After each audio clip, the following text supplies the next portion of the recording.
All right, so you folks have questions about the black hole discussion? Yeah. I'm confused about we're taking spaces that are asymptotically ADS, but we are talking about different boundaries that we can have. So I'm confused how, if I'm thinking of asymptotic ADS, in my head that's a fixed type of boundary.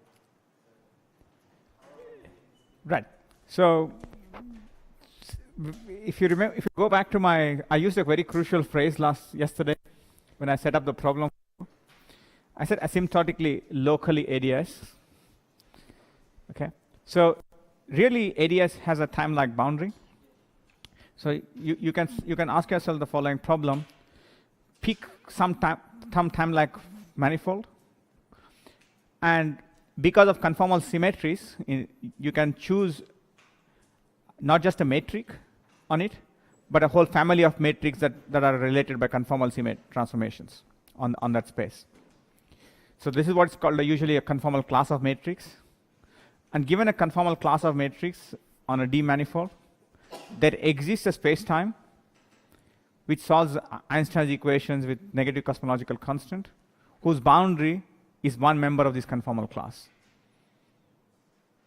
Okay, so ADS is a bit more special than flat space. Flat space because things fall off in some given form. The boundary at flat space is what you were thinking it was. It was a null infinity, and the spatial boundary is just a sphere. In ADS, you can have much more interesting boundaries, which you need because it's somewhat mysterious if ADS CFT correspondence worked, and you couldn't study your field theory on any space you liked. Because field theories you can study on any space-time, so ADS should be clever enough to accommodate this feature. Yeah, so that's why we're allowed to change the rules of the game. You're allowed to put your field theory on whatever background you want and ask what the bulk geometry dual to that is. So usually if you pick some complicated background, you may not, it will still be a complicated solution to Einstein's equation. You have to still find the solution. I picked easy enough examples where we know the answers for which you can do it. Any other questions? Okay, so I want to introduce you to the topic of current fashion, quantum entanglement in ADS CFT, but I'm going to do it sort of backwards. I'm going to use what I did in the previous lecture to motivate this. Okay, so I'm not going to give you the standard presentation because I think I can just tell you an interesting story starting with the black holes we just studied.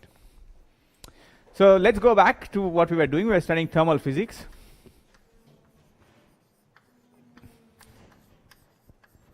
Of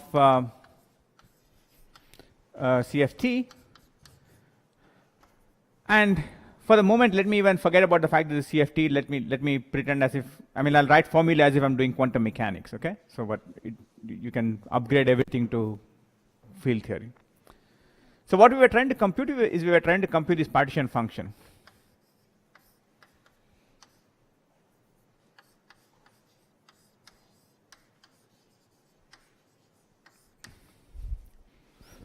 Which is this gadget, which is sum over states.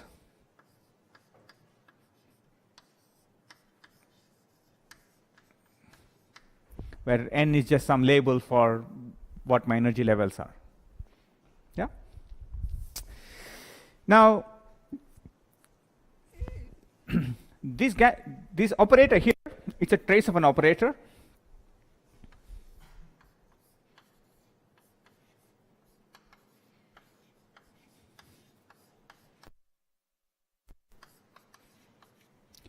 And usually where we think about this operator, we think of this as a thermal density matrix.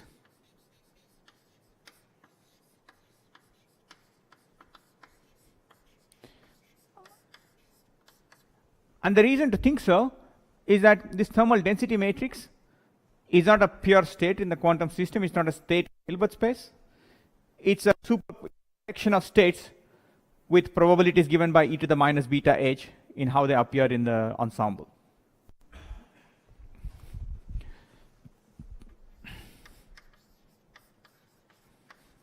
the states with energy En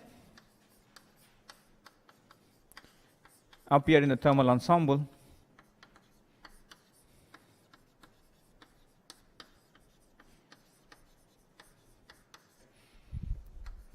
with Boltzmann weight.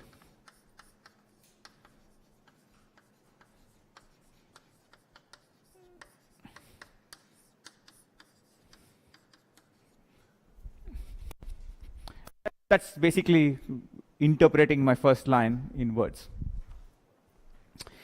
Now, let me ask, well, I don't really like density matrices, I like states. I like to work in a Hilbert space. So can I sort of think of this in some nice fashion by working with some extended space of states so that I can talk about a pure state in the system instead of talking about an ensemble with probabilities. It's a classical probability because we're doing classical statistical mechanics, but we can try to simplify things. So let me do it as follows. So given the CFT Hilbert space,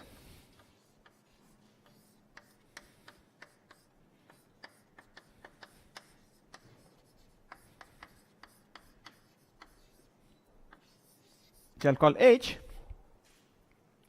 consider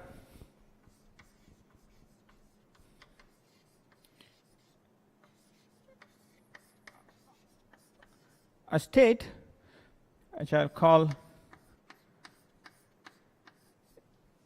HH for Hartle-Hawking in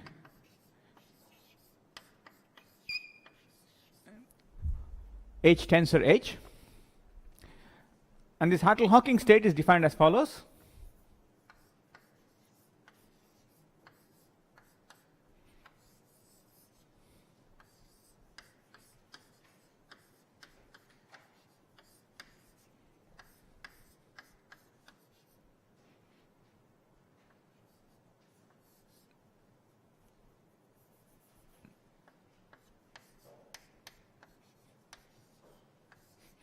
Where I'm going to label these two Hilbert spaces, just to label them, I'm going to call them the right and the left Hilbert spaces.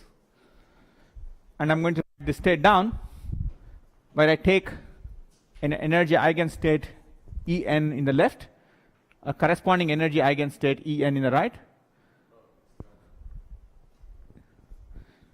The labeling, it's a tensor product, it's commutes.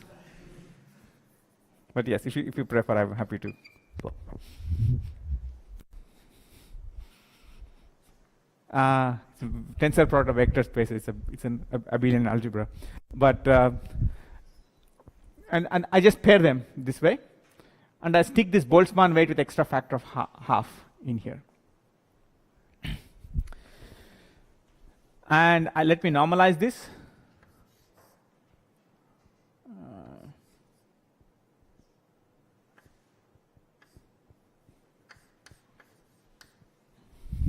I think that's right. Okay. Now let's talk about the state gives a density matrix, gives a pure state, pure density matrix. So slightly oxymoronic term, but you know what I mean. It's a pure state, so it has, which I can write down.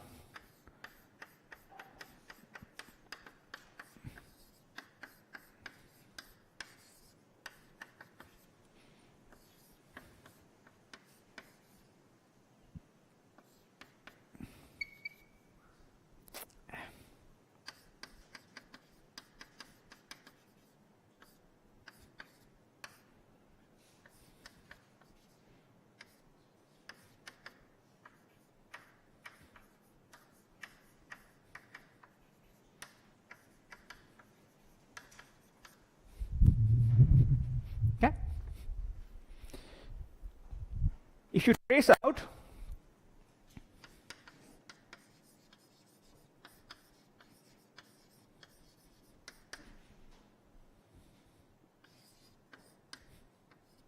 H left, then rho of beta the operator on the right Hilbert space is nothing but trace over left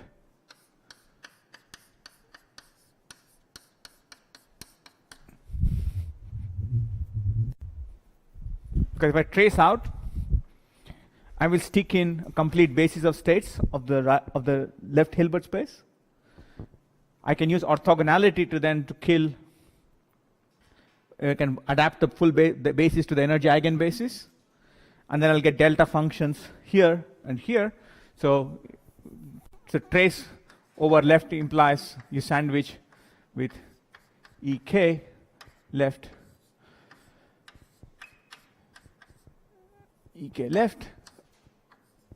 and sum over k, because that's just inserting the identity, and then sorry, not inserting the identity, sum over k. So trace over left of anything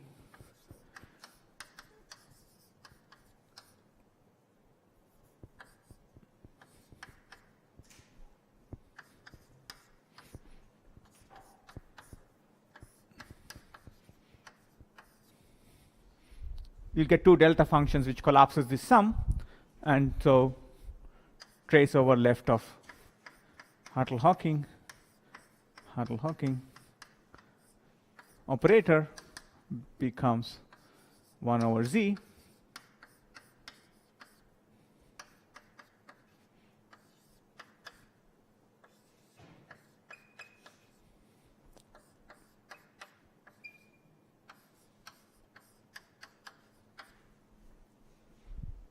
which is the same statement that every state appears in this ensemble with Boltzmann weight e to the minus beta e.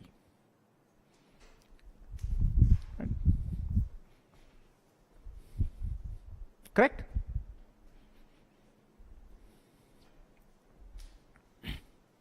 So what I've done is simply that I've taken the thermal density matrix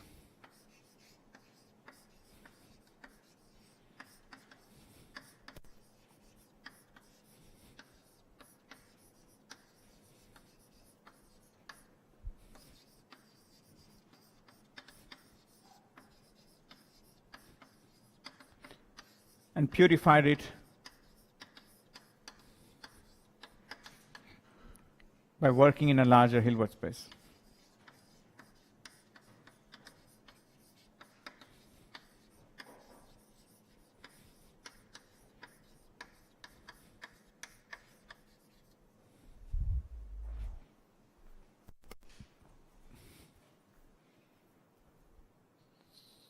Good? You can always do this. I wrote this formula as if I have a discrete spectrum. If you have continuous spectrum, just write integrals, but this pairing is always possible because of the linearity of Hilbert space structure. So,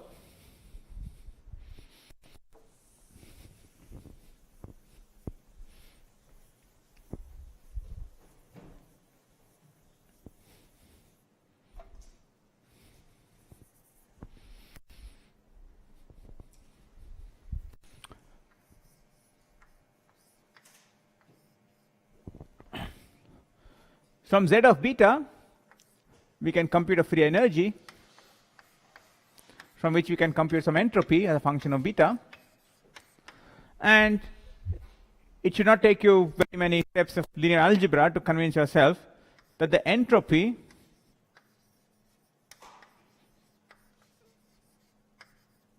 in this case the thermal entropy can be obtained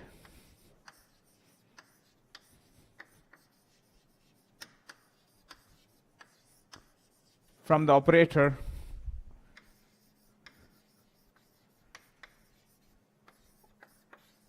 rho of beta by computing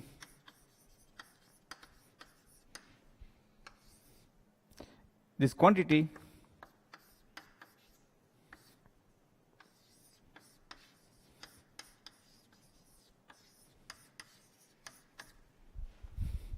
which is the von Neumann entropy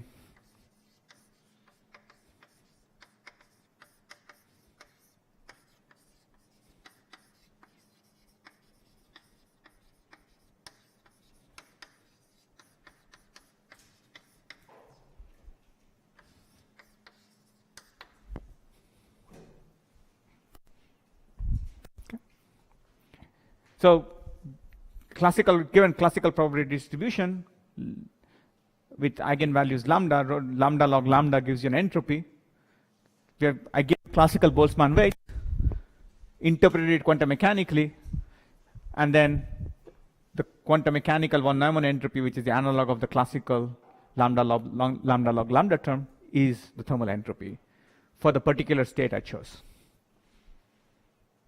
Okay. So so far this is just field theory. This is just I've even been sort of talking in, as I said, for quantum mechanics. But here's something interesting.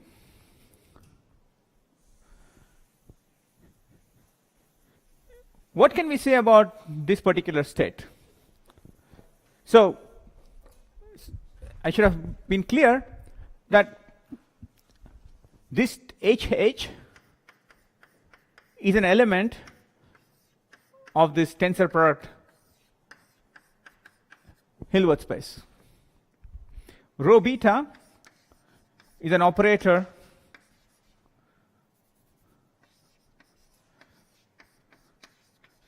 that acts on H right.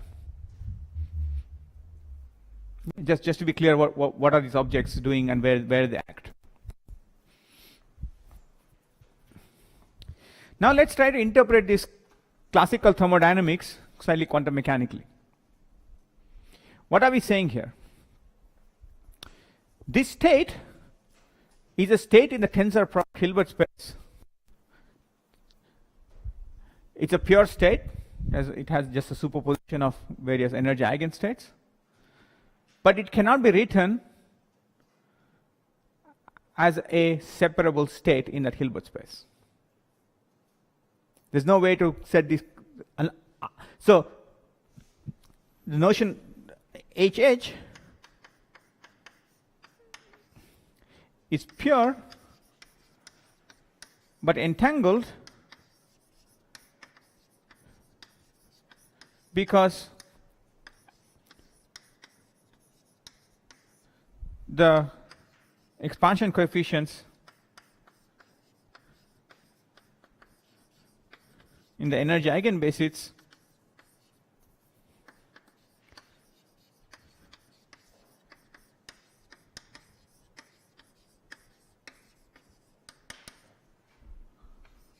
are non-zero for all entries. In fact, it suffices for them to be non-zero for more than one entry.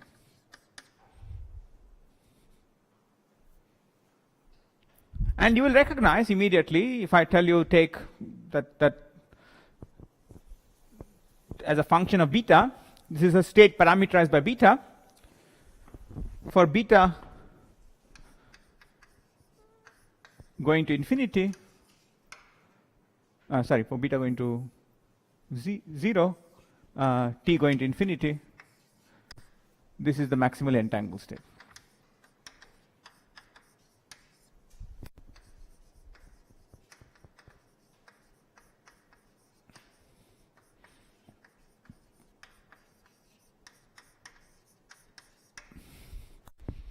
Right, so just to be clear on this, so example, you can take 2 qubits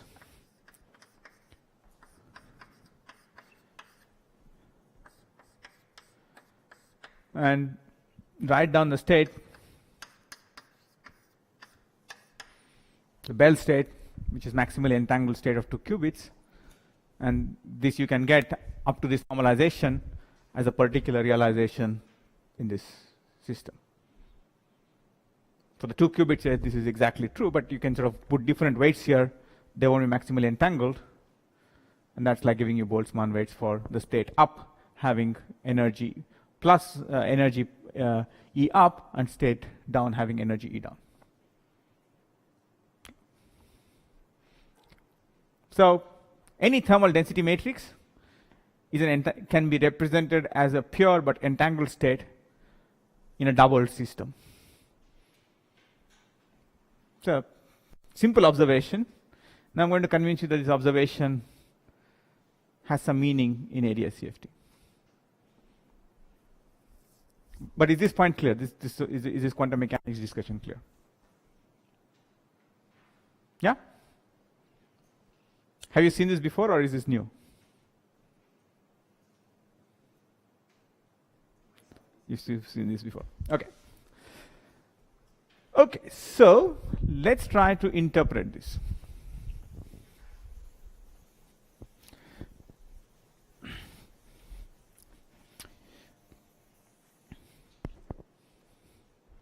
So the way we're going to interpret this is by reminding ourselves that from the previous lecture.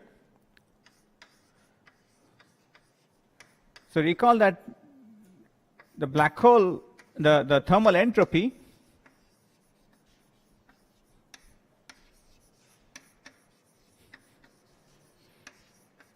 for the CFT, and let me be a bit clearer, for high enough temperature,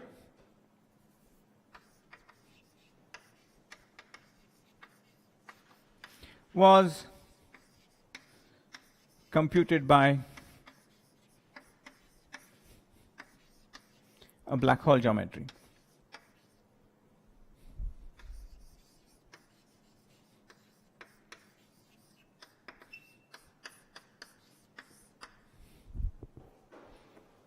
Right?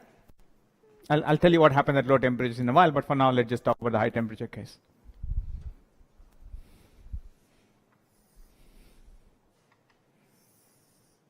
And the black hole geometry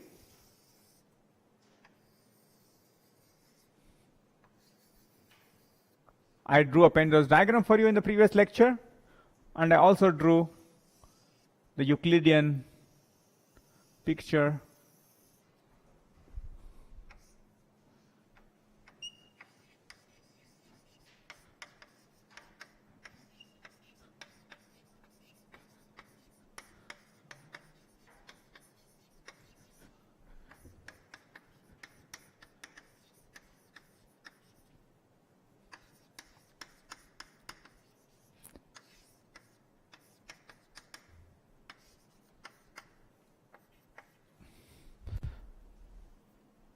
correct? We saw that there was a Euclidean circle of size beta, which shrunk to 0 at the horizon. And in the Lorentzian geometry, we had this following Penrose diagram. Let's look at one more piece of this geometry. Let's look at this cross section of it at t equals 0.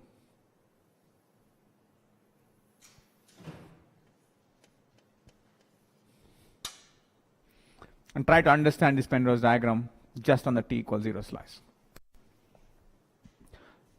You're at infinity. You come in. Your space is shrinking. You're coming towards the black hole. At this point, r equals 0.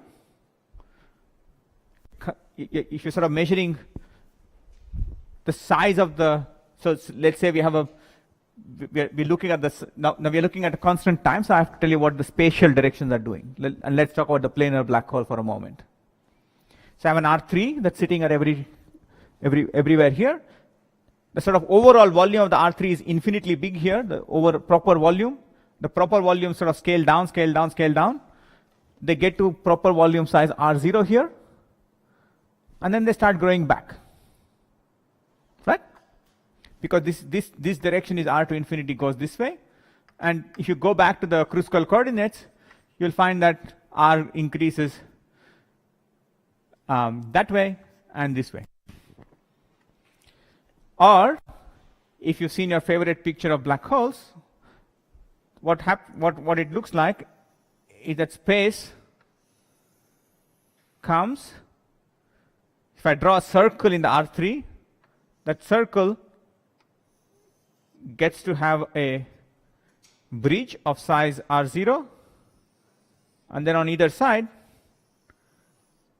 it widens out to infinite size. This is, so let me label this right, label this left. So this is the right infinity, this is the left infinity, and this is the horizon.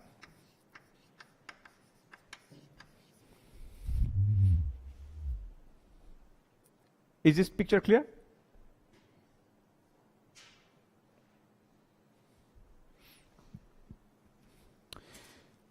So the t equals 0 slice of this geometry, this slice looks like I have a gravitational potential well, a wormhole that I sort of come down towards. Its size stabilizes at R0 and then it goes back again. It's flip symmetric around this point because it's a symmetric space-time. And what we saw here is that what we already saw before is that the entropy was captured by the area of the surface. Bekenstein-Hawking formula for the entropy of the black hole asked us to compute the area of this spatial cross-section of the horizon.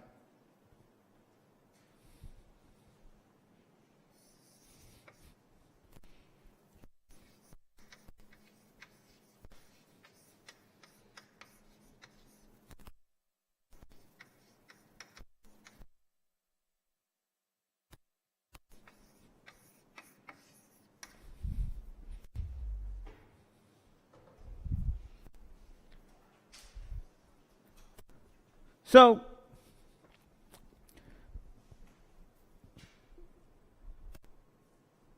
because there are two infinities, if you start here, you can go to infinity in two directions.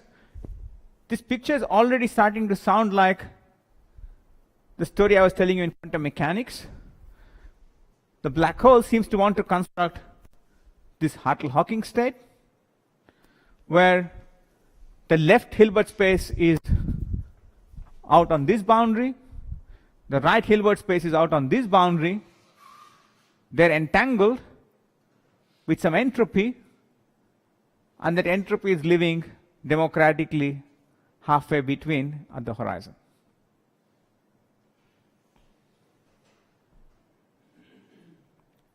Right? I'm just interpreting pictures.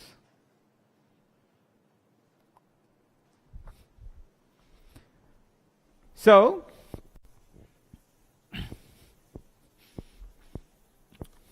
the structure of entanglement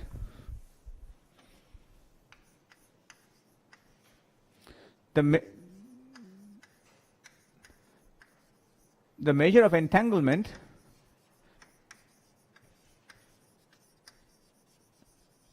as beta is geometrically encoded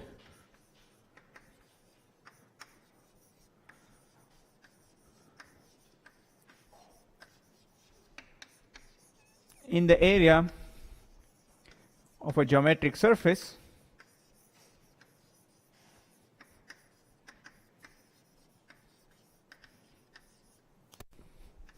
which is the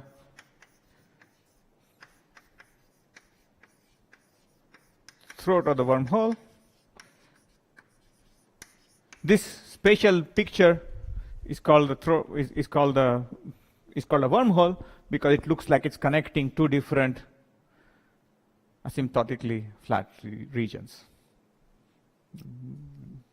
If you've seen Interstellar, it takes you out to a different universe.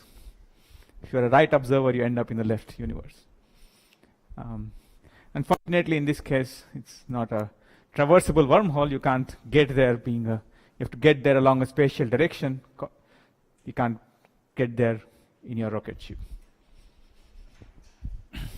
Okay.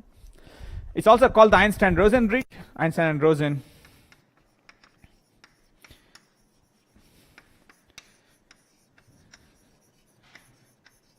were the first to talk about this in the Schwarzschild solution in 1935, which happened to also be the same year that Schrödinger coined the word entanglement, which also happened to be the year Einstein, Podolsky, and Rosen got very annoyed about the concept of entanglement in quantum mechanics. So this geometry appears to do two things. It connects. So in the quantum mechanics description, we just had a tensor product Hilbert space structure. The two Hilbert spaces weren't talking to each other. There was no geometric connection between them. ADS-CFT wants to take those two Hilbert spaces, put them out on the boundary of somewhere, and then find some geometric connection between them, at least in this context. Okay? So, this, and the entanglement structure here, the S beta, is an EPR-like entanglement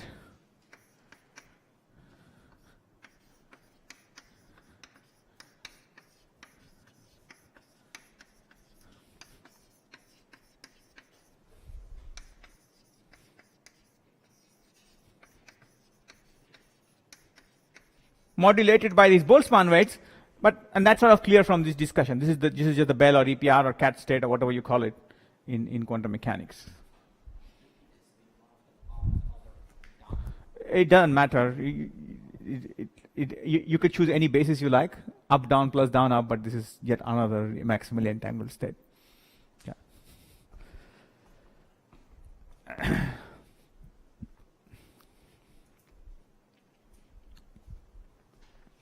So I'm not giving you the historical order of this, but I will go back to the historical order in a second. So what this suggests is a certain this picture suggests that ADS-CFT wants to geometrize entanglement.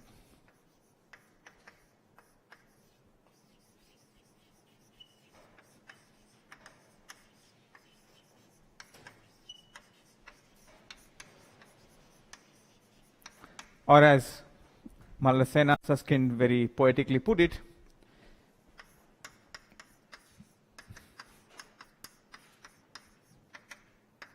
I won't dignify it as an equation, but it's, in quotes, it's an equation. Just to be clear, in this picture, in the Euclidean picture, the right Hilbert space is up here, and the left Hilbert space is down here. They're connected because the process of going down this throat and then going out this way is the process of going down to the tip and then going out that way.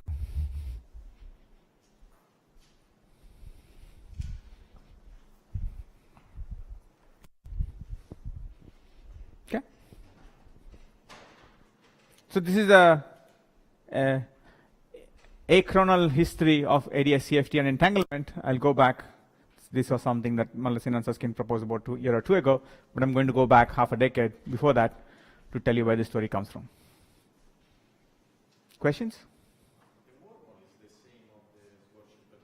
It's qualitatively similar.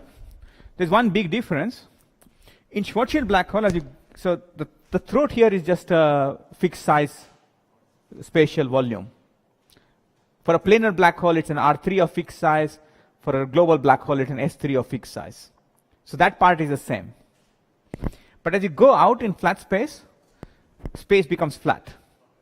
Now it asymptotes to ADS. So it actually, I have not drawn it accurately, and I can't draw it accurately because if you try to think of a negatively curved space, I have to draw something like a cauliflower because I have to bend space around itself to fit it into this volume. So, flat space, it's easier, they just flare out. It's exponentially flaring out, so I need more volume there. But otherwise, the picture is exactly the same.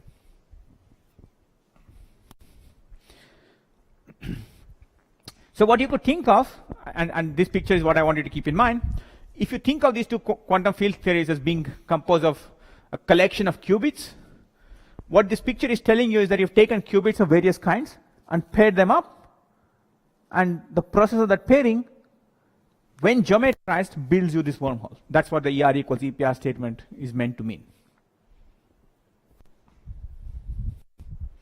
Okay?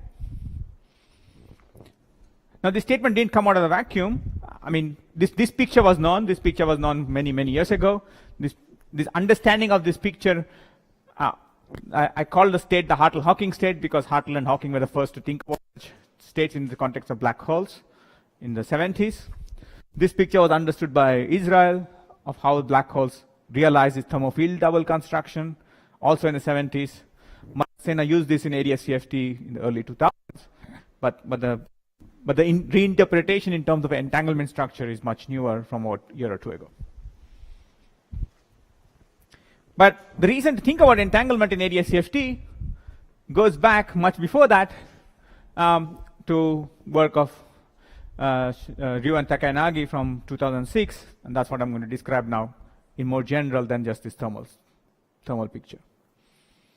Thermal picture is nice because we understand the thermodynamics, and I've reinterpreted thermodynamics as quantum entanglement for you.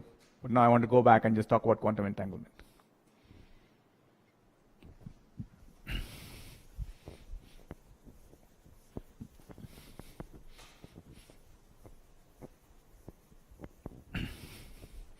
Okay. So to do that, let's go back to quantum mechanics.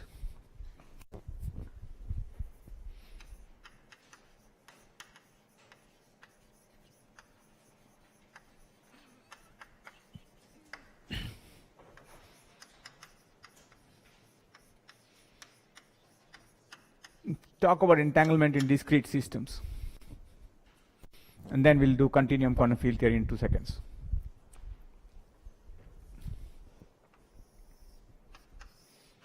So, if I have a wave function or a quantum state psi, which is non-separable,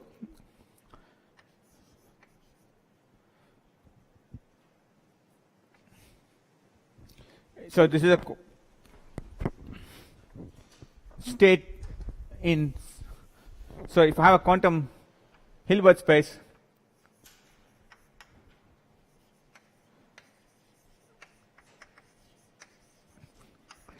a state psi in a tensor product Hilbert space, which I will,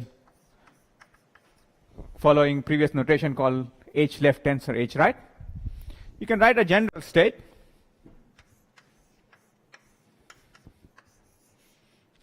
in this setup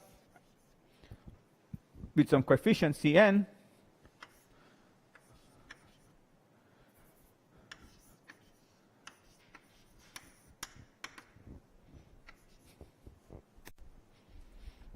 and we can define rho right by tracing out as before the left Hilbert space from this operator psi and define an entanglement entropy, an entropy called the entanglement entropy,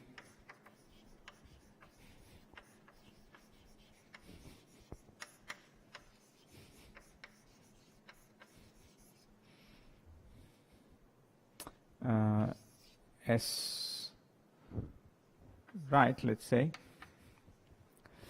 which is minus trace in the right Hilbert space of rho right log rho right. Yeah. You said that psi is the general state. Yes. Don't you then need CMN? We can put CMN. You probably would are right to do that. I assume that I can sort of pair states, but yeah. I assume that you go to some kind of Schmidt basis where you can rediagonalize and bring CMNs to a sort of diagonal form. And then so if one of them is bigger than the other, if say H left is bigger than H right, then there'll be some zero coefficients, zero Schmidt coefficients. But you can always do that, but let's keep it CMN, it's fine. Yeah. So you can always align the basis by doing some kind of Schmidt decomposition to write it in a convenient form.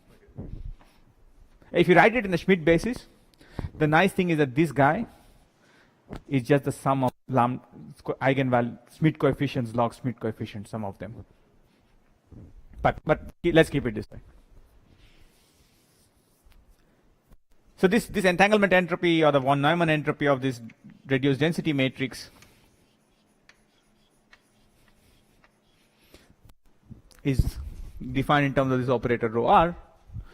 It's a particularly nasty object. It has a couple of features that are unusual in quantum mechanics. It's A, nasty technically because it requires taking a logarithm of an operator. It's not a nice thing to do. B, it's not a linear operator acting on the Hilbert space because it involves log. So it's not any strict sense an observable. Observables in quantum mechanics are linear operators that act natural in Hilbert space. This operator depends on a state.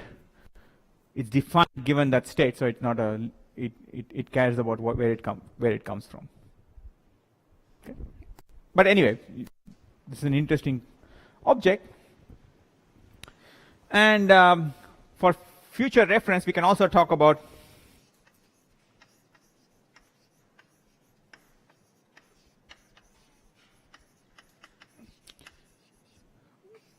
I'll call SQ of R the following quantity 1 over 1 minus Q trace of rho R to the Q. This is a bit nicer because it's just moments of this matrix. Powers of an operator are easier to deal with. These guys are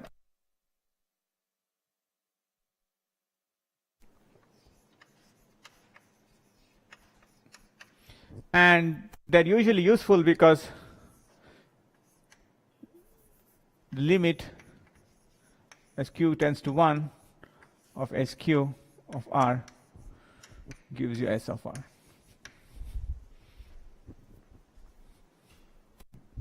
The 1 over 1 minus Q ensures that when I take the limit Q goes to 1, L'Hopital's rules gives me a log in the top. Okay, so these are some basic facts of quantum mechanics. But what you see is that this notion of an entropy is defined in a big Hilbert space which allows a bipartitioning. The state lives in some Hilbert space which I have to be able to split up into a right and a left Hilbert space. And given this bipartitioning and the formula for tracing out, I can define a density matrix and its moments. Okay? So these concepts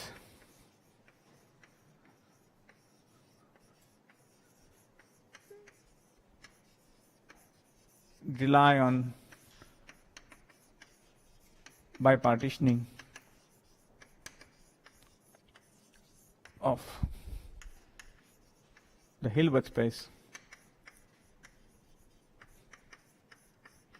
which size an element of, that is something like we want something like HLF tensor H, right?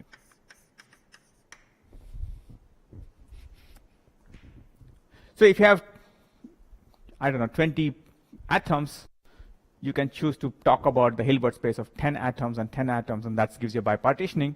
You can talk about how 10 atoms are entangled with 10 other atoms. That's a choice that you can do. If you have finitely many particles, that's a particle bipartitioning that you can always do that. But we want to sort of go back and try to do quantum field theory, so we're going to try to come up with some other notion of bipartitioning that works in quantum field theories. Okay. So let's talk about bipartitioning.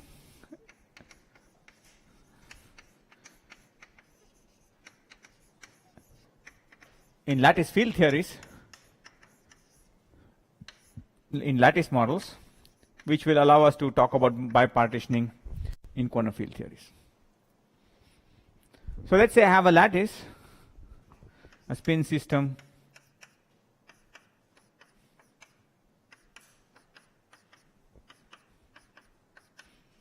but I have some degrees of freedom that live on these lattice sites. So here, it's very clear what to do.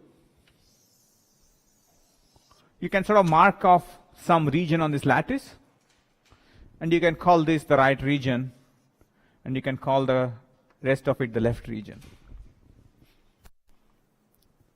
So if I give you a lattice wave function, you can then use that to build this lattice state, and then trace out the spins which are not on your sites you're keeping. You'll get a reduced density matrix on this right region, and that will be sufficient for you to be able to compute these gadgets.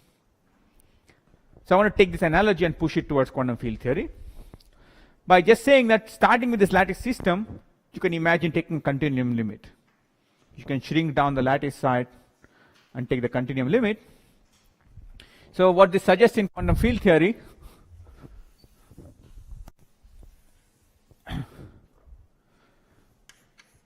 is the following bipartitioning.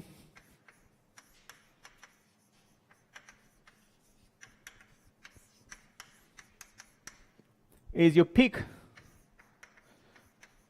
a space-like surface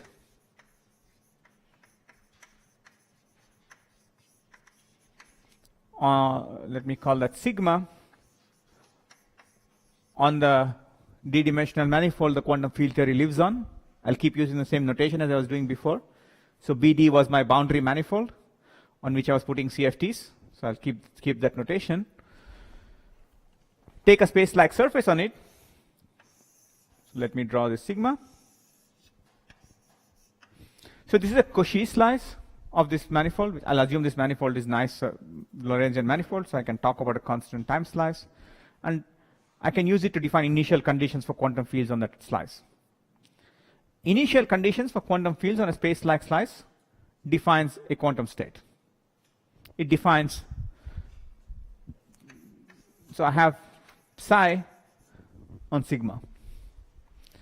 A quantum wave function in quantum field theory is a wave functional, which is a function of the values of the quantum fields you prescribe on that slice. And this analogy suggests that what we should do is just mark off some region of this Cauchy slice and choose to focus on that as our subsystem.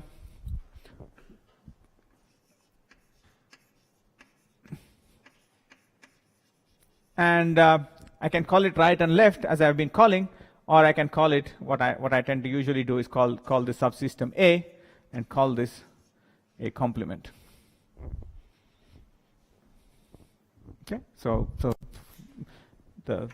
I've just swapped A equals R, A complement equals L.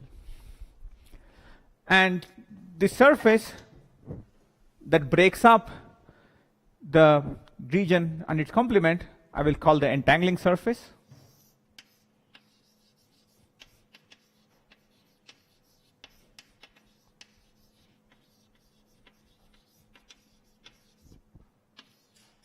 Denote it as dA.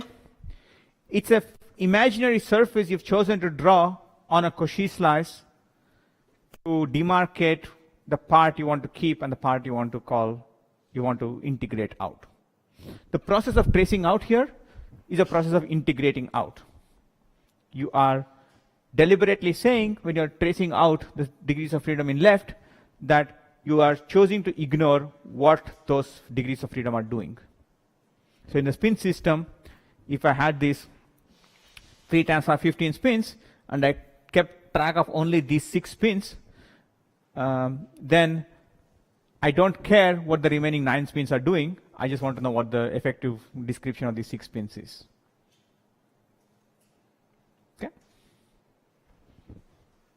Is that clear? So there's so given this, tracing out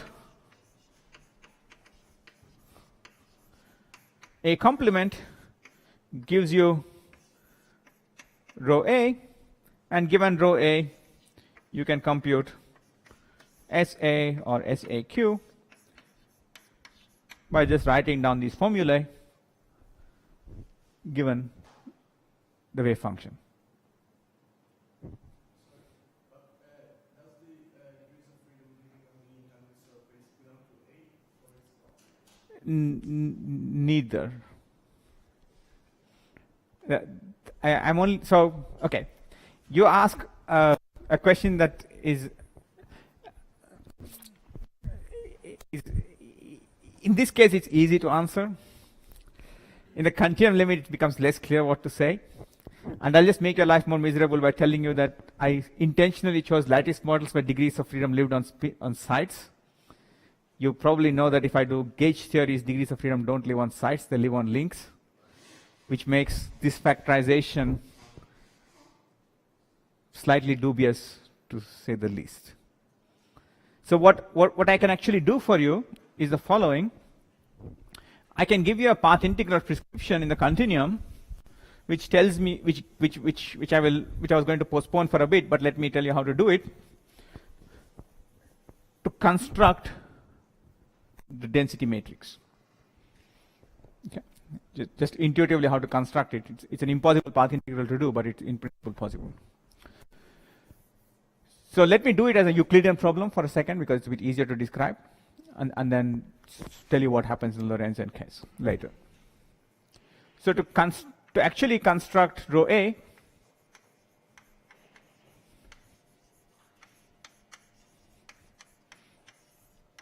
matrix, we want this, so it's a matrix, we want its matrix elements.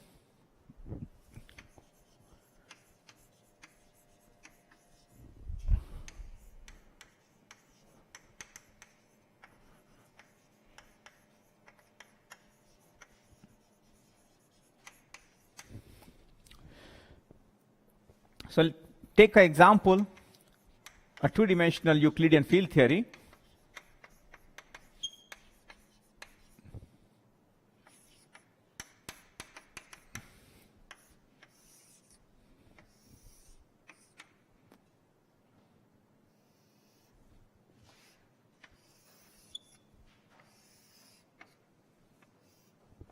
Okay. I don't need this for now. Let's see. And so this is Euclidean time. This is space. My region collapses down to a line. I just have one-dimensional space, so I can just mark off an interval in that one dimension. And the edges of those interval are my entangling surface, dA in that picture.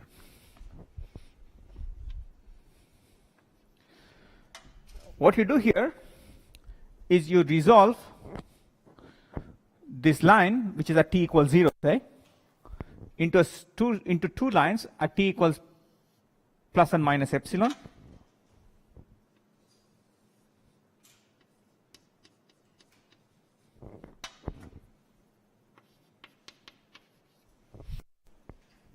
Okay? And put down boundary conditions for all fields here. Let me call them phi plus and phi minus down here. Okay. If you have some collection of fields in your quantum field theory, just say that the fields take some values down here, they take some values up there. And then you do the quantum mechanical path integral over all fields with this boundary condition with an explicit delta function which says that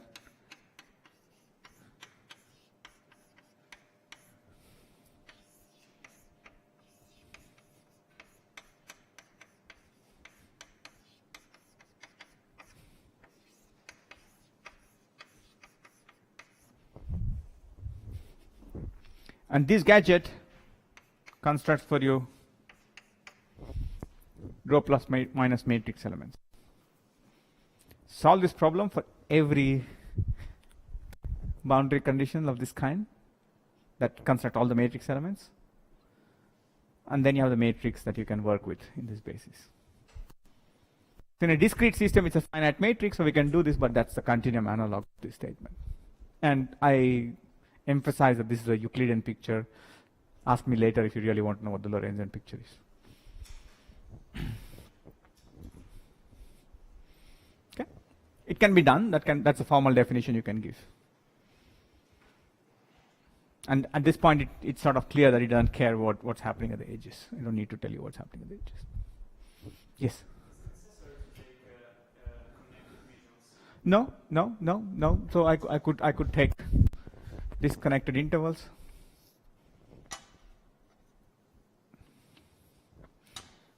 We'll have reason to talk about them in a second. But yes, you just have to choose a separation of what you keep and what you throw away. Okay? So far, so good.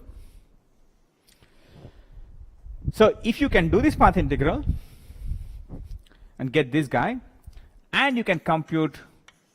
Okay, so this is field theory philosophy. Okay, this is how you compute entanglement entropy in field theory. Almost in all but a handful of cases, this philosophy is great, but you cannot compute with it because I can't even compute this gadget. But if you can compute this gadget, you can compute trace rho to the q, because that just involves, so I should tell you how to compute trace rho to the q. And from trace rho to the q, you can get the entanglement entropy by a series of steps.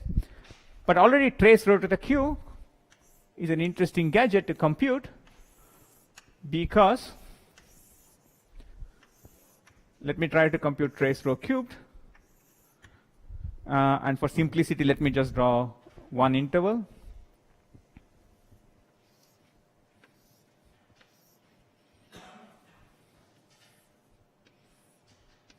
Which I've resolved. Okay, the same notation as here.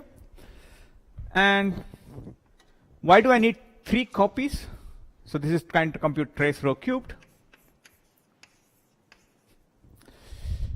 Or just compute for now rho cubed. Let's do the trace later.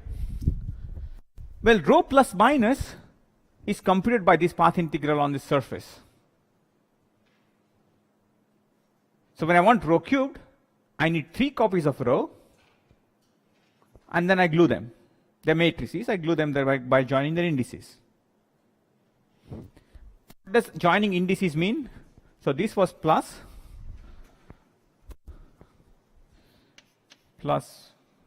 minus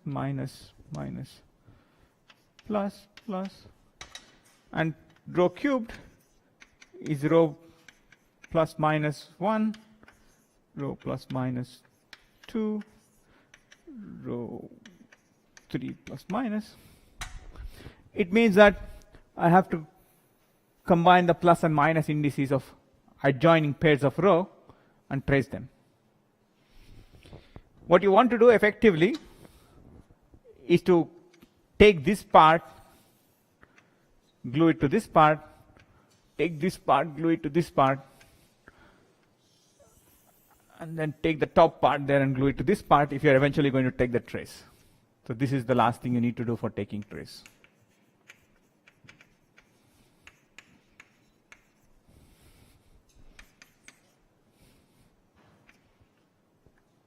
So let me just indicate this gets contracted with this index, this gets contracted with this index, this gets contracted with this index.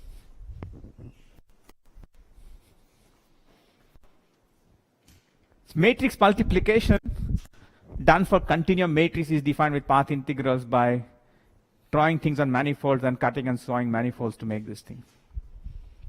So for 2 dimensions, this construction is how you construct Riemann surfaces. Because this is a multi-sheeted surface, Riemann surfaces were introduced by mathematicians, Riemann in particular, to talk about multi-valued functions on the complex plane.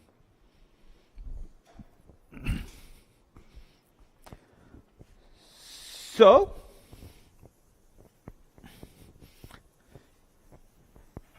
computing these Renyi entropies requires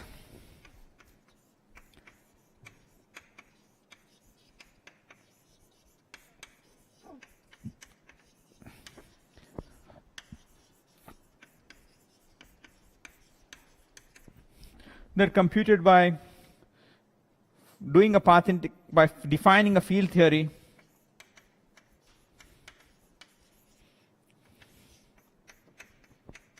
on a multi-sheeted surface,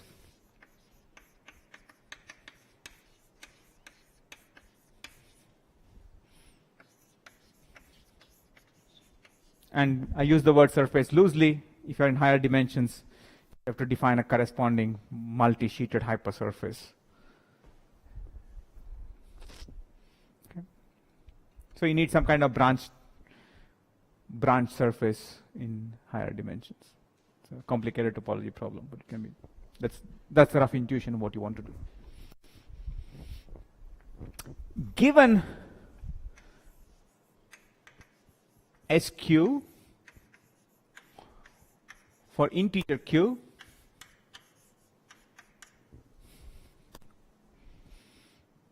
which is all we can compute, because we only know how to take integer powers of matrices. If you want to take real powers of matrices, you have to define the logarithm. So given SQ for integer q, and assuming nice behavior for q going to I infinity, we can analytically continue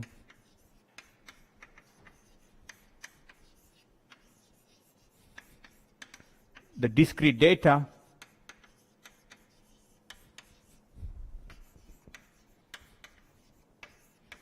in SQ to get S, which is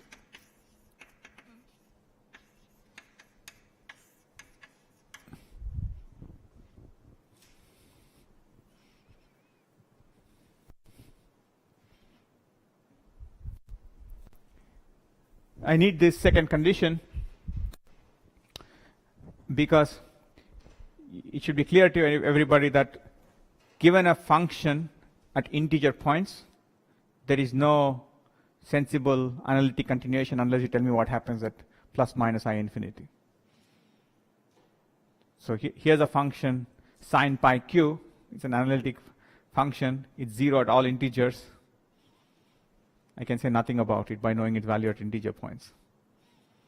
It just so happens in that case that at plus minus I infinity, sine pi q blows up. So it's not nice behavior. So if you can control the behavior as you go along the imaginary axis, then you can say something useful of how you can analytically continue the function.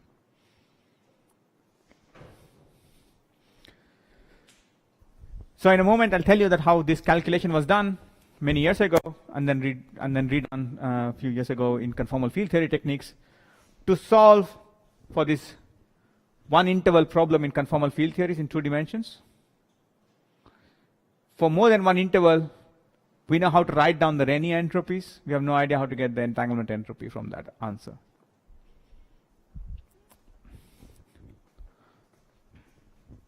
Without using holography. But all of this was just field theory discussion. Now I want to pass to trying to do holography. Was this clear? So you see that this quantity is interesting, but it's not something that we have very good handle on in quantum field theory. So now I'm going to tell you some ADS-CFT magic which tells you that this quantity is actually super easy to compute in ADS-CFT.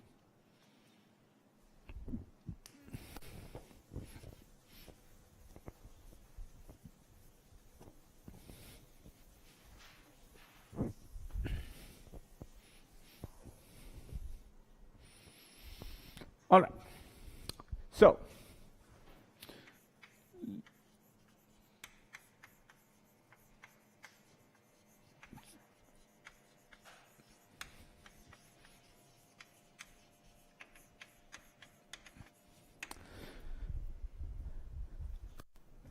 So in 2006, Ryu and Takanagi were trying to come up with an answer for how to compute this quantity in CFT. And here was their proposal.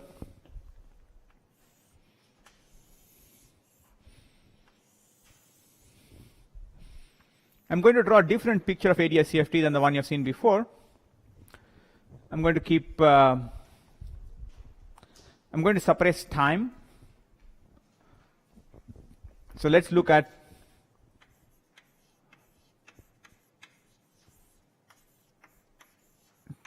static states of the quantum field theory, states that are time translational invariant and don't evolve in any interesting fashion.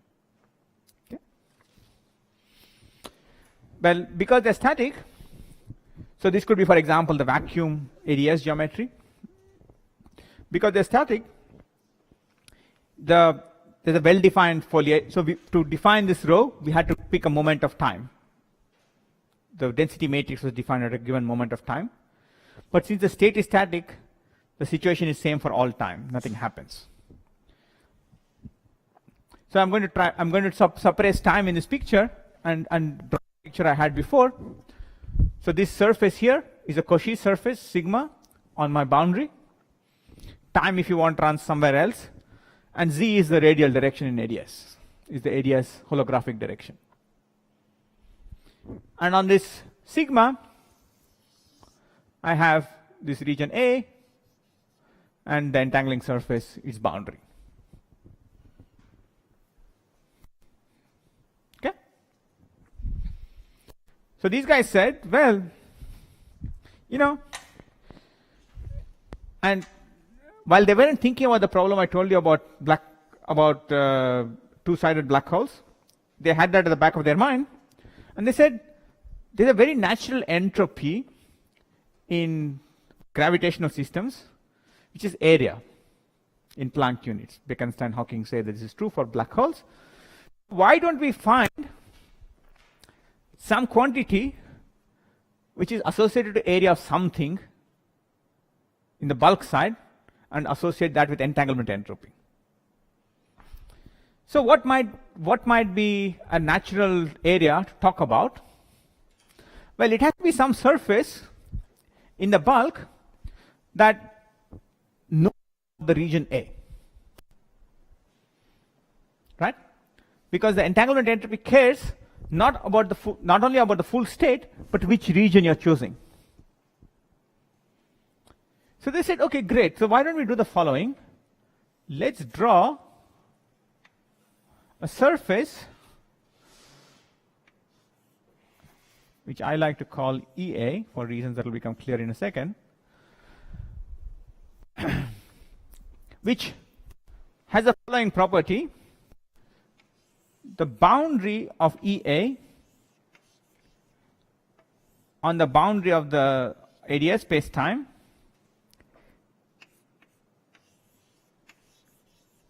is the entangling surface.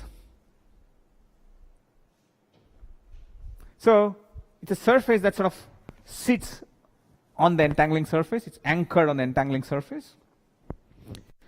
And, well, you know, you want some surface that gives you area. You want to figure out what kind of surface could that be. The natural thing to do is to just take a surface which tries to minimize its area. Okay? And let E be a minimal area surface.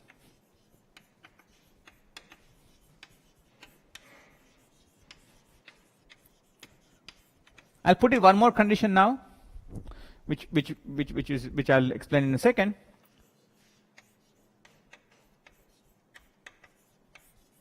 I'll call this the homology constraint.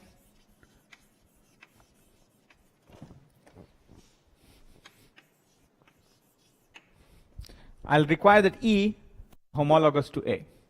What that means,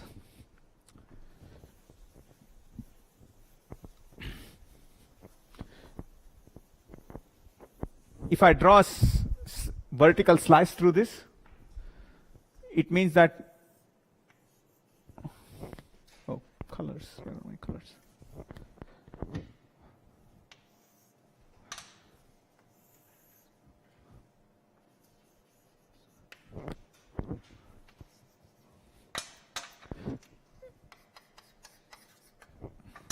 Is that there is some region, there's a space-like region R,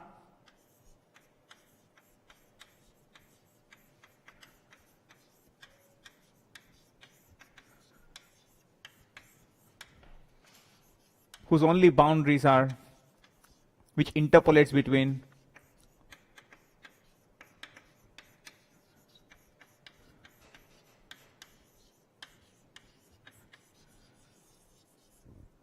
EA and A. Okay, in other words, you can smoothly contract E onto A. It's a smooth surface with no holes. That's what is meant by the homology constraint.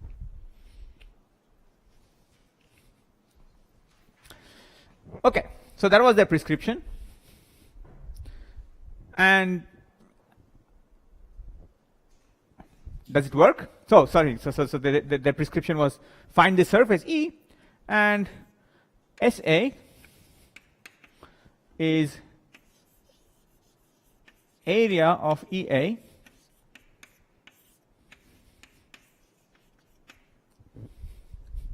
they just said let's use the formula and write down the area of the extremal surface of this minimal surface in units of Newton's constant and call that the entanglement entropy. Okay. So it was a prescription, they just came up with it, and they had lots of good intuition for why they would want something like this. And there were some obvious checks, which I will mention in a second. But let's go back to our previous example and at least check that this prescription could be right. So in the black hole case, I told you that the Einstein-Rosen bridge, or the throat of the wormhole, which was the horizon sphere, was computing the entanglement entropy between the left and right CFTs. And let me convince you that that is a minimal surface.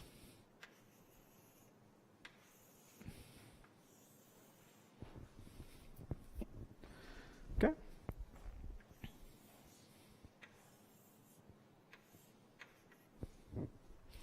Well, along space, it's clear it's the smallest area surface, because if you go out this way or go out this way, you increase. It's clear from this picture of the wormhole. It's less clear, but also true, that if you try to push it up in time, if you try to push it up in one direction or the other, it's a local minimum. And in this case, it's sort of clear because this surface sits at a moment of time symmetry. It's t equals 0 in this diagram. So the extrinsic curvature tensor vanishes, which is what you need for a minimal surface. Okay. So Ryu Takanagi was certainly right for this minimal surface prescription from this black hole point of view. They were right for many other reasons, and the few other reasons which I'll enumerate are as follows. So the first reason is that in continuum quantum field theories,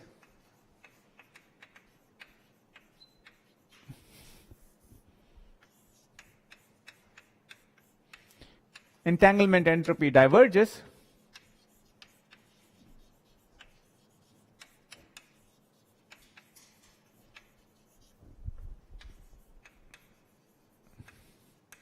because if I have a region A,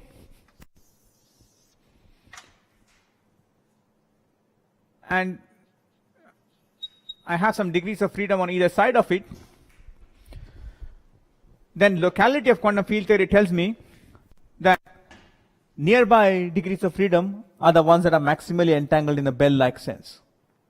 So wherever I have drawn my fiducial surface to talk about entanglement, just the vacuum structure of a quantum field theory tells me that there must be well-defined pairwise entanglement across that surface, because if you look at any small region of any state in the quantum field theory, that small region should behave like the vacuum of the quantum field theory if you look at it at very short distance scales, because all the details are in infrared physics, and the UV physics only cares about the vacuum structure. Okay, so SA should diverge like area of the boundary of A with some when you put a cut of epsilon to resolve this boundary, spatial UV cutoff. And then there'll be subleading corrections, which I'll work out in a while. But for now, let's just talk about the leading piece. So this was known a long time ago. This was one of the reasons why people started talking about entanglement entropy in the 80s. Notably Sorkin and company, who wanted to think of entanglement entropy as having something to do with black holes. But the end result is entanglement entropy has something to do with black holes, but not the sense they thought, because of this area law divergence. This surface, EA, is trying to reach out to the boundary of ADS, where there's infinite volume. So its area is also infinite. Moreover, it's a minimal surface, and since it's trying to go out towards infinity, for it to stay truly minimal, it has to end at infinity perpendicularly to the boundary. So minimality requires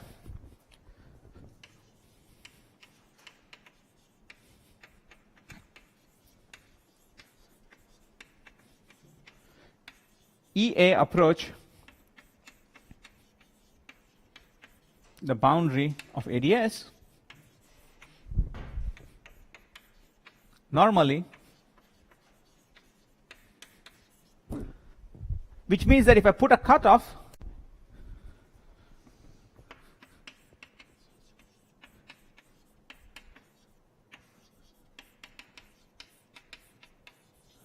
at z equals epsilon,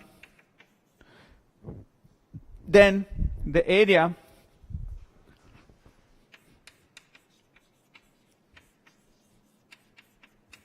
is proportional to area of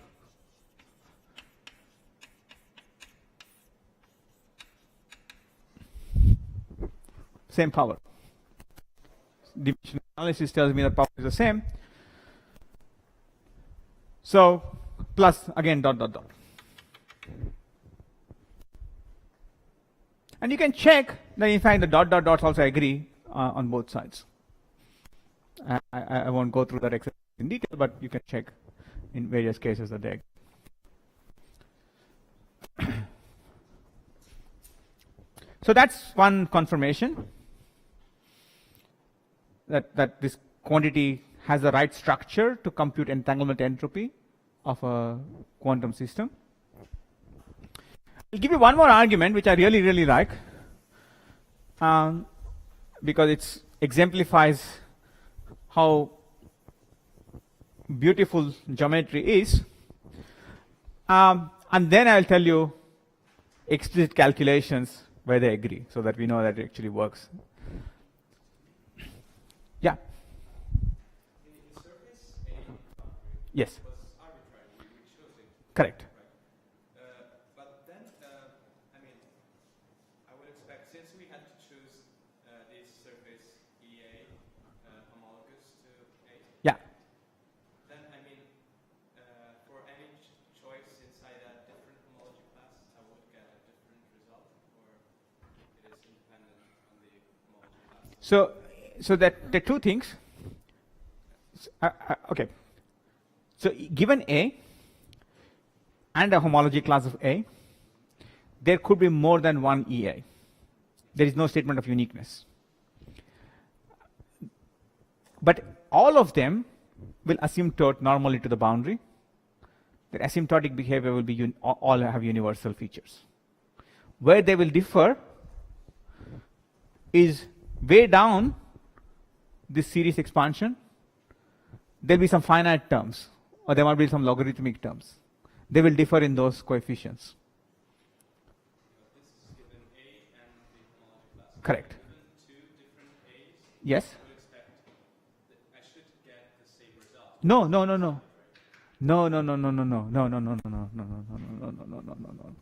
See, the reduced density matrix rho A depended on the state and on the choice of A.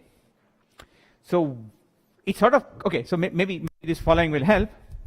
Think of quantum mechanics with two spins, let them be in a Bell state. Okay? These are my two spins, they're in a Bell state. I'm just drawing them like this.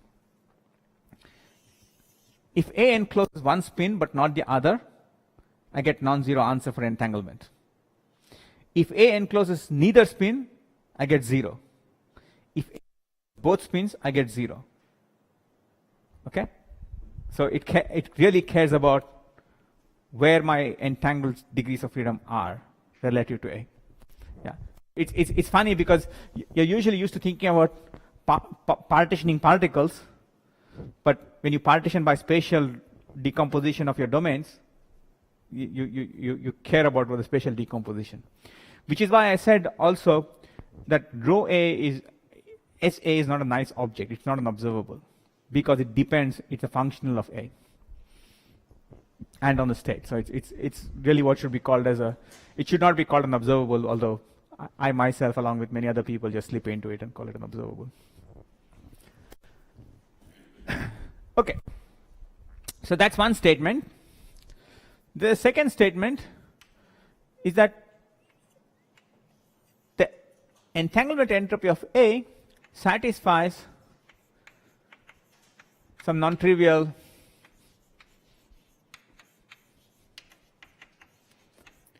inequalities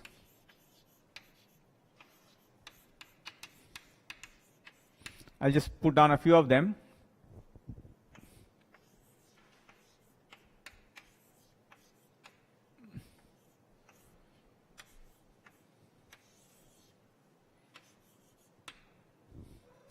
This is something called the Araki-Lieb inequality. It just says that if I take a region and its complement on the surface sigma, the state on sigma I took to be a pure state, but it doesn't have to be a pure state. I could take a density matrix for my entire system. S of A minus S of A complement has to be bounded by the one Neumann entropy of the total state. Okay, which in turn implies that, which you can use to say that SA equals SA complement if the state if psi on sigma is pure.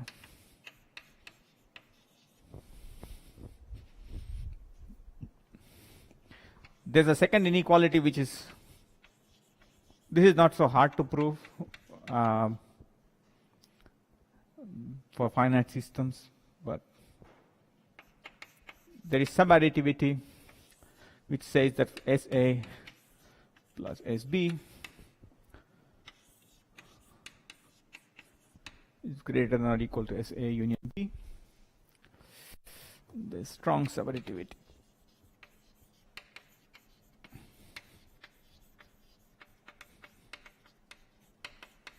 Which says that SA plus SB is greater than or equal to SA union B.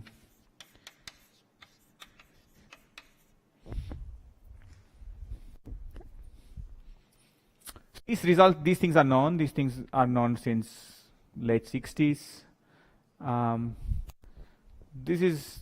They were proved by various combinations of Elliott Lieb and his collaborators. And for finite systems, it's a proof involving some matrix identities because it's a statement about logarithms of operators, which you can do, play with resolvents and write them nicely and then work out some statements there. For continuum systems, it's a serious proof involving Hilbert space techniques. You have to do analysis to show that this is true. But people know this is true, and I should emphasize that this strong subadditivity is one of the most constraining results. What it secretly says is a statement that you know about entropy, that entropy is a convex function. It sort of says that in its. So if someone comes to you and says, look, I have a proposal for something I want to call one Neumann entropy of something, it should respect all of these, and in particular it should respect this really stringent condition. So let's see the first one. It's easy. And to do these proofs, for the first one, actually, what I'm going to do is I'm going to take, to see SA equals SA complement for pure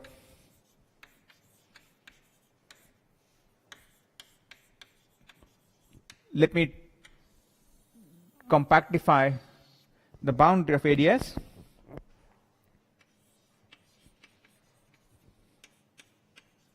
into a circle. Okay, I'll draw the Poincare disk picture just for simplicity. So here's A, some arc of the circle, and here is gamma, EA.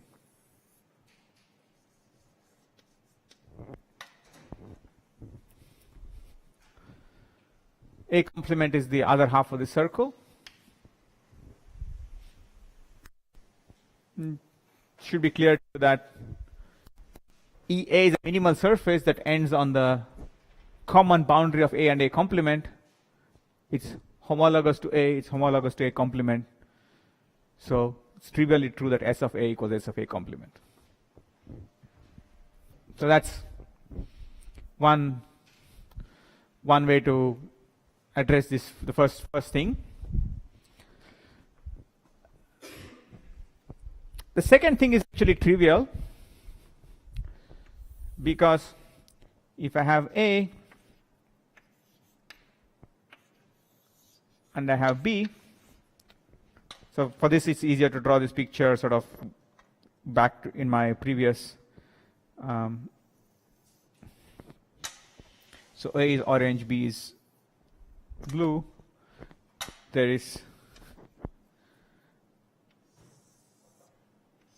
EA, which computes this guy. There is EB, which is really computing this guy. And then there must be some surface that's on A union B. Well, you know, you can have something that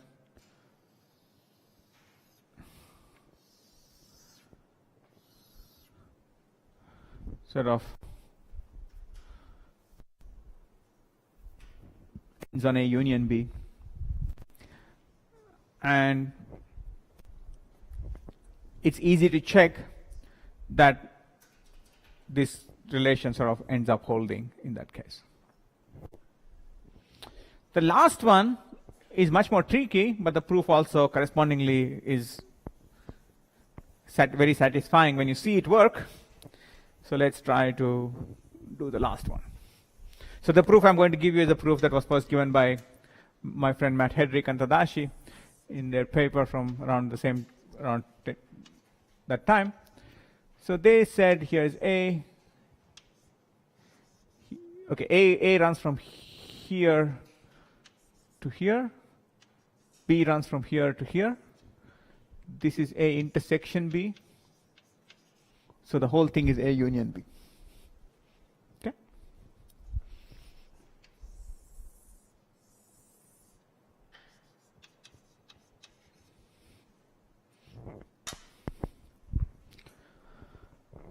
Four colors. Okay.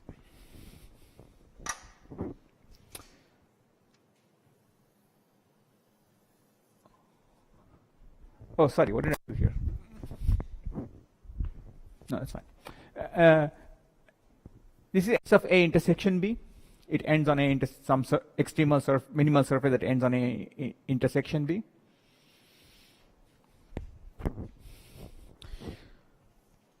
A union B is this full interval because A and B overlap.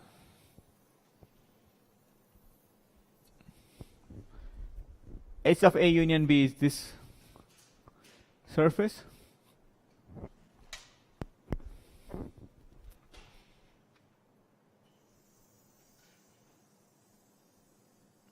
S of A is this surface. And let me draw S of B also in this same color. S of B is this surface.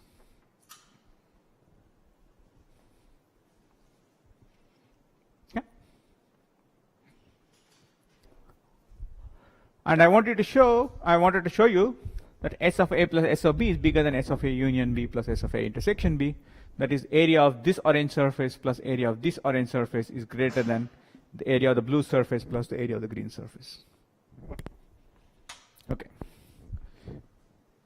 Two-word proof. Okay, this is really simple. These surfaces SA and which come EA and EB intersect at somewhere, intersect on some locus. Okay, and they're homologous to A and homologous to B, respectively. You go to that intersection and cut them. That's a small deformation. You can do this. You can do this with minimal cost in area. And rejoin them like so. I haven't really changed the area by more than epsilon at this point. It's a small change in area. But now I have rejoined them in a fashion so that they're homologous to A intersection B and A union B respectively. But the hypothesis was the surface that minimized the area for A intersection B is the blue surface. So this guy has greater area than the blue surface, and likewise this guy has greater area than the green surface. Done. That's the proof. You have to, you want to write it out carefully, you have to write it out a bit more carefully and check that there are no exceptions. There are some exceptional cases that you have to do carefully. But these guys did it, and that's the proof. And I really encourage everybody to go and try reading Lieb and Ruskai's paper from late 60s, early 70s. It's a very beautiful paper. It's something that you will understand. It's linear algebra. But it's not so simple. So it's a very nice thing, and it confirms this intuition that this thing it actually does the right thing. And there are many other things that have been done since then, and I'll mention two things that have been done since then. As towards we now can prove the statement of Ryutaka and Nagi, but before I prove this statement, let me generalize this for general.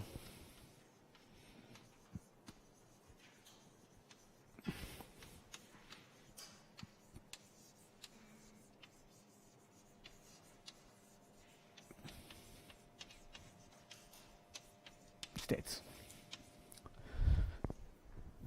If you want to study time-dependent situations, then in quantum field theory, nothing stops you from defining rho A of t.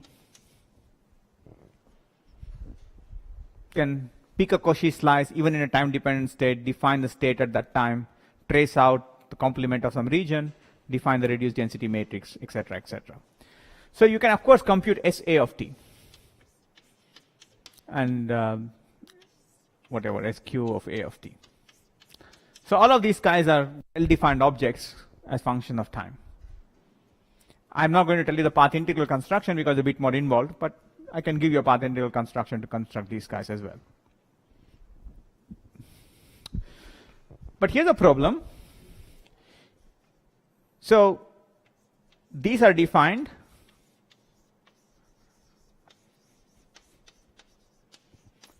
by picking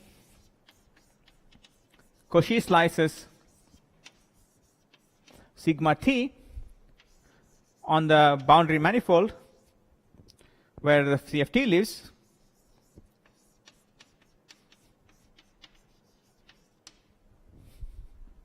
but a fixed CFT time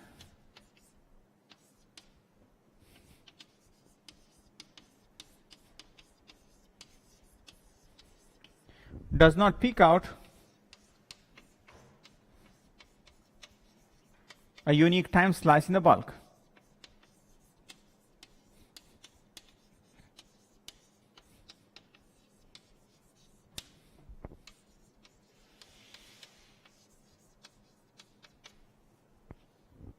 Why is that? Let's see by drawing our favorite ADS cylinder picture.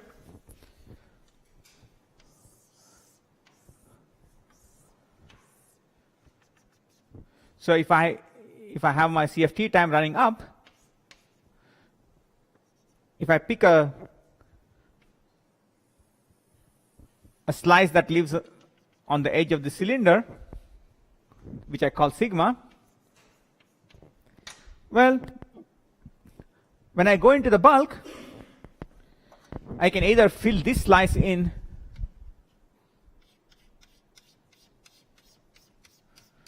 by just taking the same time coordinate, or I can sort of fill in a slice which goes higher up,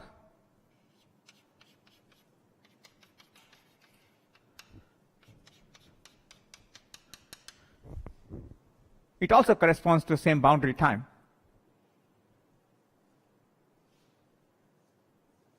I can wiggle my Cauchy surfaces up and down in time.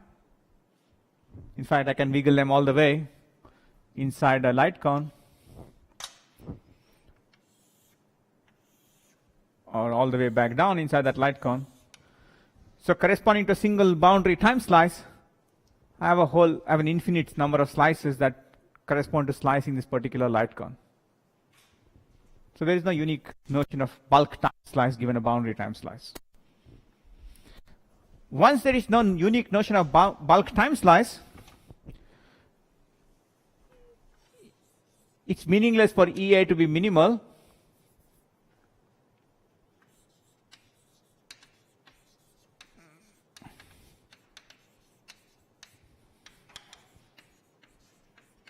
Because if you can wiggle slices in time, if I have a surface it's minimizing area, I can decrease its area by moving it up in time.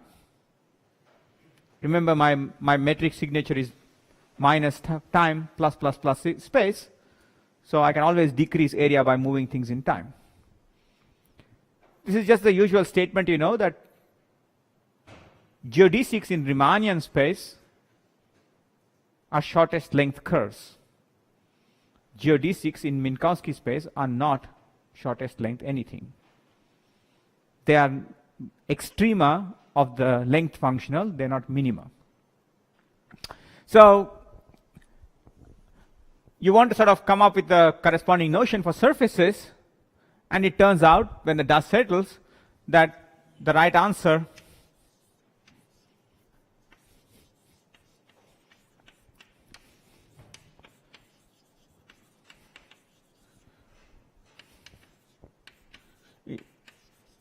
to this general case is to think covariantly, and one finds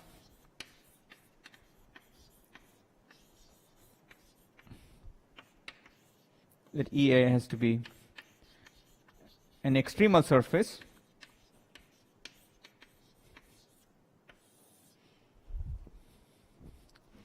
it's a very simple generalization, but it's the one that works. When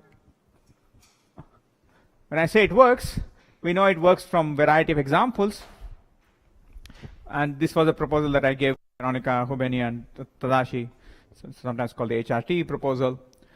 And for the Ryu-Takanagi proposal, we have a proof now. We know it works, as in we can sort of, there's an argument we can follow and say in ADS-CFT, following the rules of ADS-CFT, we can say it works. There is no published proof of this. There's a published proof coming soon. So when I say it works, it actually does work. Okay. So, but let me convince you that it works in some non-trivial fashion by telling you some useful facts.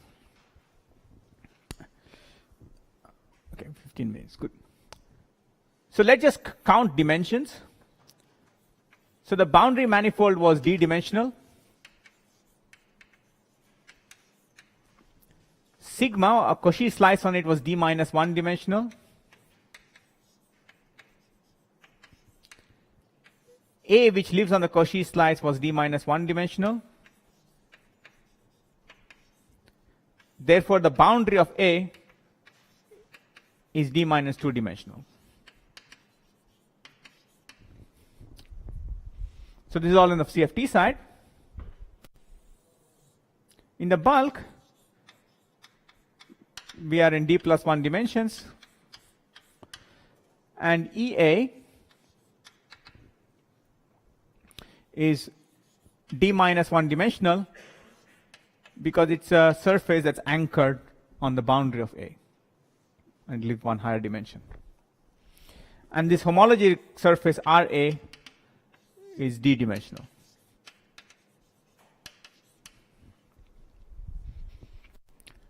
What this means is that the entangling surface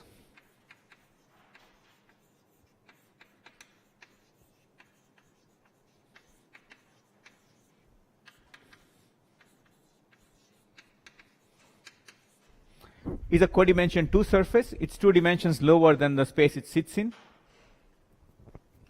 And EA likewise is codimension 2.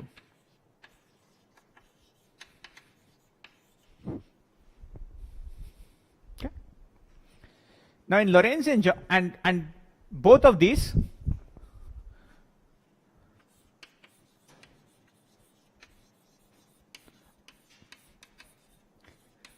are space-like surfaces. Right? This lives on a constant time slice, clearly spatial. This is an extremal surface. It also has space-like signature.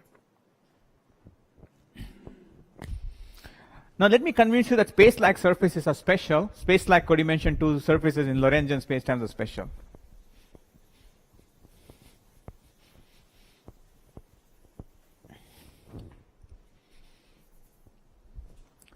So my 2-dimensional spacetime is the board, and a codimension 2 surface on the board is a point. Right? So 0 surface, 2 dimensions, it's a point. But a point in Lorentzian space, if this is time and this is space, breaks up space-time into 4 domains. Because I can draw light cones from this point. So this is the future. So this point is P. This is the future of P. This is the past of P. And there are 2 domains which are space-like separated from P. But the way I've drawn this picture, it should be clear that anytime I draw a codimension 2 surface, which is space-like in a Lorentzian spacetime, this picture applies. Because I have a surface. Let's say I have a 2 surface in 4 dimensions. The 2 surface is space-like, so time runs away from it, and there's one other spatial direction that runs away from it. So locally, it always looks like that. So codimension 2 surfaces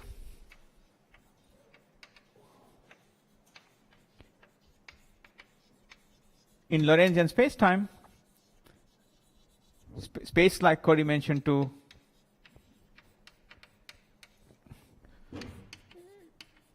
in Lorentzian spacetime allow a decomposition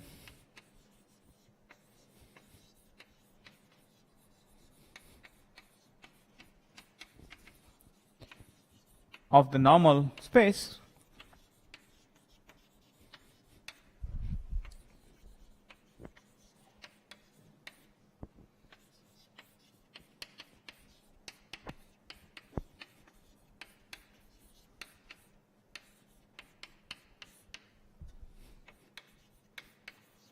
into J plus union J minus union space like left union space like right.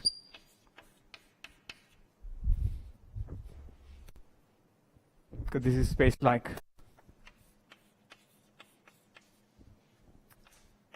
right, space like left. Okay. So for you can show and it's actually a reasonably easy proof, but I won't go through it now, that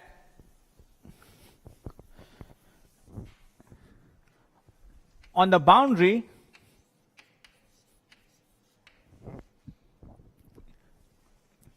dA gives one decomposition,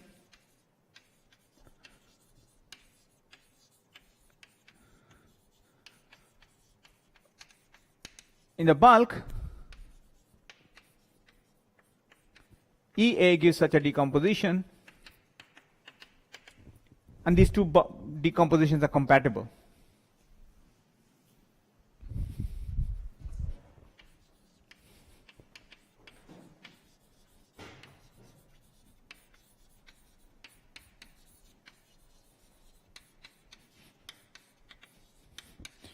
As long as bulk gravity theory is attractive.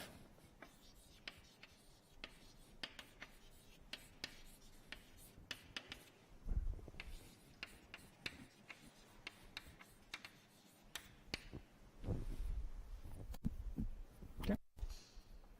And you need this for the following reason.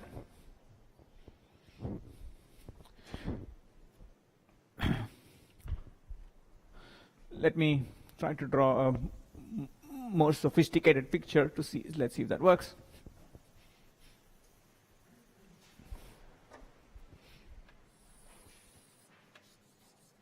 Here is my Cauchy slice sigma.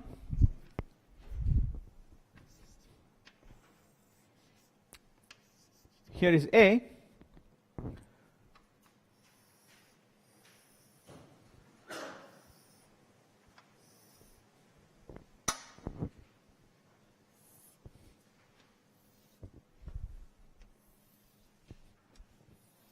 Okay, good.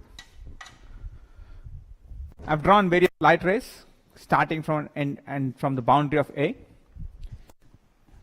This pink domain, this pink diamond, is called the domain of dependence of A.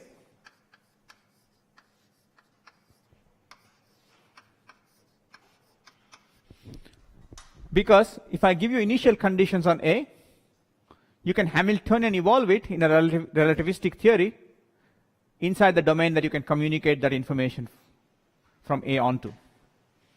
That's this domain A, because so it's the region, the domain of dependence dA, which is the union of d plus and d minus, is the part of the space-time where initial conditions from A can be sensibly evolved, either classically or quantum mechanically. So quantum mechanically, you just unitarily evolve the reduced density matrix here by conjugating with the Hamiltonian. Classically, you just evolve initial conditions. Same thing here. This is d of A complement.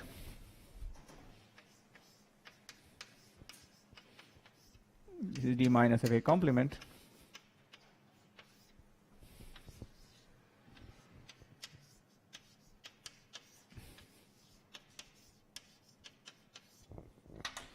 And these two points make up dA. So this domain here is J minus of dA, and this W-shaped region up there is J plus of dA. It's the set of points that can receive signals from either of these 2 points. And these are a set of points that can signal to either of these 2 points. Okay?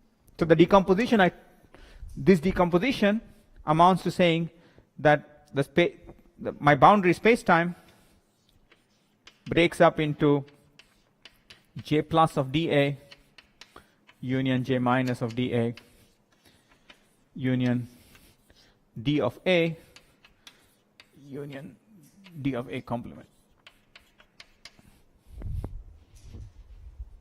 Those are the 4 domains. I've just split up the space like left and space like right into dA and dA complement.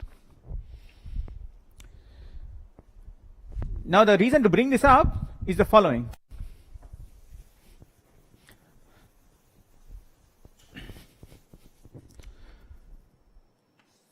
SA is trace rho A log rho A and this AQ is trace row to the Q. They both involve taking traces, and unitary evolution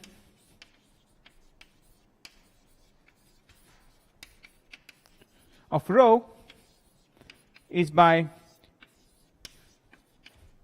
U rho U dagger, where U is the Hamiltonian generator of the system. So if you give me rho here on this original t equals 0 slice, well, I can move it up by finding an appropriate U. I can move it down by finding another appropriate U. But whenever I conjugate U, rho by U and U dagger, multiply powers of it, all the U daggers in between will cancel. I'll be left with a U and a U dagger at the two ends, but I'm taking a trace, so I can bring it out and remove the U's. What this means is the entanglement entropy doesn't care which slice I pick inside this diamond. It's independent of the slice, choice of slice. It also doesn't care whether I choose A complement slices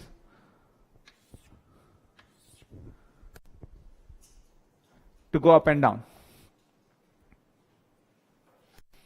So it's not a function that's defined on A, it's a function that's actually defined on its domain of dependence, and it needs to know about this full causal decomposition of the Minkowski of the space-time. And that compatibility statement I told you is required that the holographic thing that you compute in terms of extremal surfaces respects this decomposition. And it works. If you want to know the proof, ask me later, but it's a very simple proof, but one that requires some GR knowledge to see what the proof looks like. You can prove that the extremal surfaces satisfy that criteria. So you again have some confidence that what you are computing in the holographic side is indeed something that's sensible from the requirements of causal properties of quantum field theory. Right. So that was sort of the general sort of picture for entanglement entropy. What I'll try to do tomorrow in the last lecture is give you one or two computations just to show you that it's actually relatively simple to do. We'll try to compute some geodesics in ADS3 and check against some well-known results in two-dimensional CFT. And following that, we'll try to do some other things with black holes, and then I will leave it. I'll tell you a few other things that sort of have been done, so that you can go look in the literature. But I'll stop for today.